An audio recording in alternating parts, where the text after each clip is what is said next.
Well, finally getting around to a weekend project that I've been wanting to do for a long time, back on the 260Z, which is still ticking along.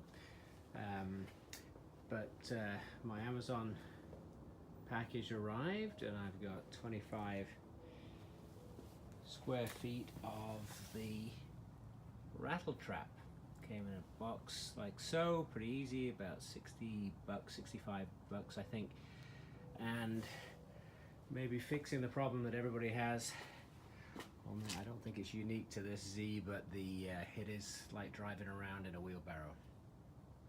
So I've pulled all the insides out, all the trim, all the paneling, and I'm going to start attacking it. I need to clean it out from all the grunge and what have you that's in there.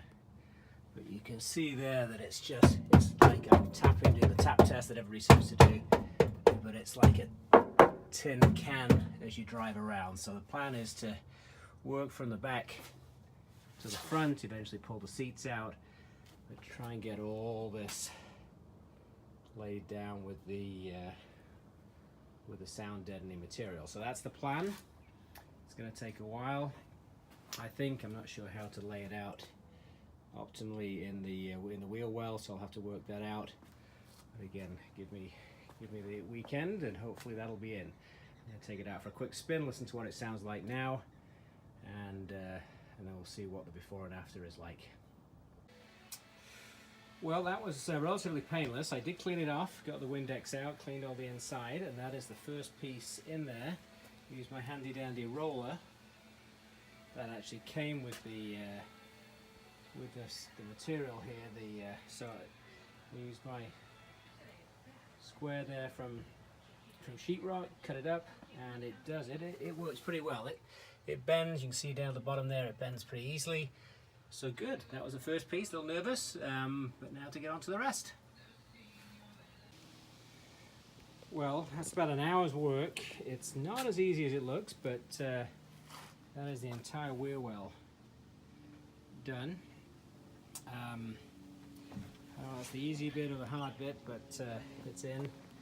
And I'll be honest, if I do a little bit of knock-in, it sounds very much quieter as opposed to the tinny thing on the side. So that's probably about 2 or 3 pieces I used, but it's in there, and now on to the rest.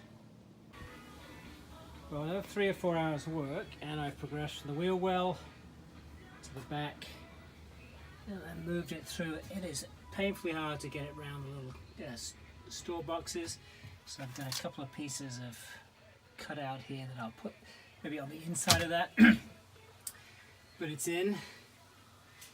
It hides a lot of stuff from where this thing had a crash at some point. But it's making progress. I haven't driven it yet to know whether it's made any difference on the sound. I sure as heck hope it does, because it's as hot as hell out here, and I'm tired of doing this stuff. So I've continued this. I've plugged all the way forward, back over there, and I'm just starting to do the top side of the wheel wells. And this I saw on TV, because I wanted to try and get a nice piece to cover over the round bits. So I guess you coat it in tape, and then you can pull that off, and that should have a little bit of a template. So I'm going to give that a shot. Who knows whether it works or not. So that's the cut. You flatten it out, that's the cut there, and then you just have to flip it over to get a mirror image of it, and that in theory should marry up with the other side. So I'm going to peel that all off and see whether it fits. Well, that actually didn't turn out too bad.